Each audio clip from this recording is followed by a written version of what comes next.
Okay guys, welcome to day 3 of the second week. Today we're going to work on our hip flexors. So foam roller is good for today. A softball is probably your best bet if you have one. So I'm going to use the softball, but a foam roller would work today. So what we're going to start with, we're going to be lying face down, but we're going to try to get that ball in the hip flexor area. So the hip flexor is going to help bring that leg up towards our chest. So I'm going to lie face down. Pop that ball in. I'm on the leg portion right now. And I'm taking some deep breaths and trying to let that ball sink in. After some deep breaths, I can move that leg around. So a little bit of bending at the knee, a little bit of extension of the hip can help as well. And you can also give it a little bit of a roll side to side and a little bit down as well. I'd say you probably don't want to go any lower than the top third of your upper leg.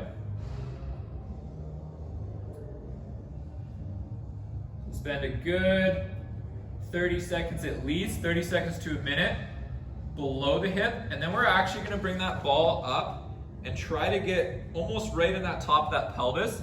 The hip flexor, or a couple of the hip flexors, do actually cross the pelvis, so they attach right up kind of around the diaphragm. So it kind of starts in here and will attach right up there. So you're gonna take that ball, get in that low stomach, kind of pelvis area. And again, we're gonna take some deep breaths. This one can be quite painful if you've never done it before. Again, we can move that leg around. And another 30 seconds or so on each side there. Do be careful. Obviously you have some internal organs through there. If there's a sensation that doesn't feel good, obviously move it around. A little bit of like tightness or a feeling of muscle stretch is okay. But if it's a very uncomfortable feeling, you obviously want to avoid that area. So that's part 1. Okay guys, so part 2 is going to be a stretch. We're going to use the wall for a stretch called the couch stretch. One of my favorite stretches, if we're sitting a lot through the day, this is one that maybe you can even get started going nightly. So a pad for the knee is nice. If you've got carpet at home or something like that, that's fine, but something to cushion the knee if you're on a hard surface would be beneficial. So you're gonna bring that back leg up, back leg against the wall, front leg's gonna come forward. I'm gonna leave that hand down to start. As I go, my goal is to push that back hip forward. I'm gonna try to squeeze the glute. So my right glute in this case, I'm gonna try to get a contraction from. That hip is driving down and forward. And again, let's try to get some deep breaths. This one could be pretty intense as well. Get a good 30 to 45 seconds minimum in this down portion. We can move that chest around a little bit, but after we get to the 30-45 seconds, we're gonna try to get that chest up. Again, deep breaths, try to squeeze that glute. And I feel a nice stretch from about upper third of that quad right up towards that hip. And to finish it off, you can actually reach that arm up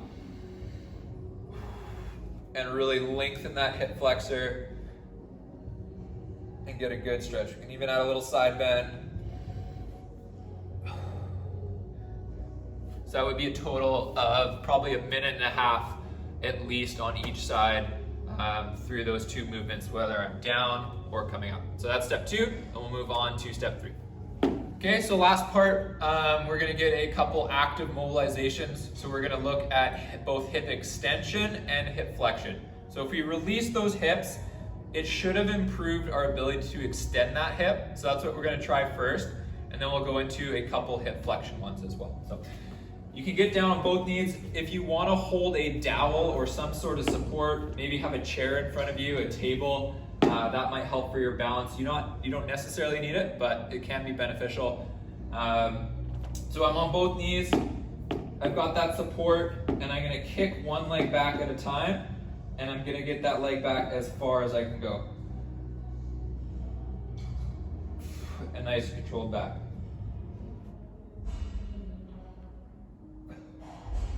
So I'm getting a good glute contraction as well, but I'm trying to get as much extension through the front of the hip. So let's do 6 to 8 reps, nice and slow, and really pushing those last couple degrees. And then the second one, we can be seated. I'll show you should get a good perspective from this side. Toes are up to the sky. We're gonna walk the hands down. So I'm in some hip flexion already. And then what I'm gonna do is I'm gonna try to pick up the legs. So one at a time, I'm going in as much flexion as I can, and then nice controlled back. If you've got good range of motion, you can really walk it forward, really try to fold into that kind of pancake, and we're picking up one leg at a time, nice and slow. And that's one that's really challenging. Try to get as much range up. You'll probably feel it pretty deep through those hip flexors, but a good circuit to do if you've been sitting a lot recently.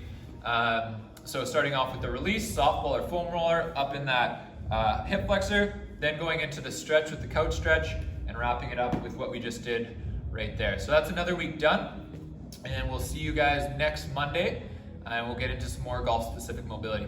Thanks a lot.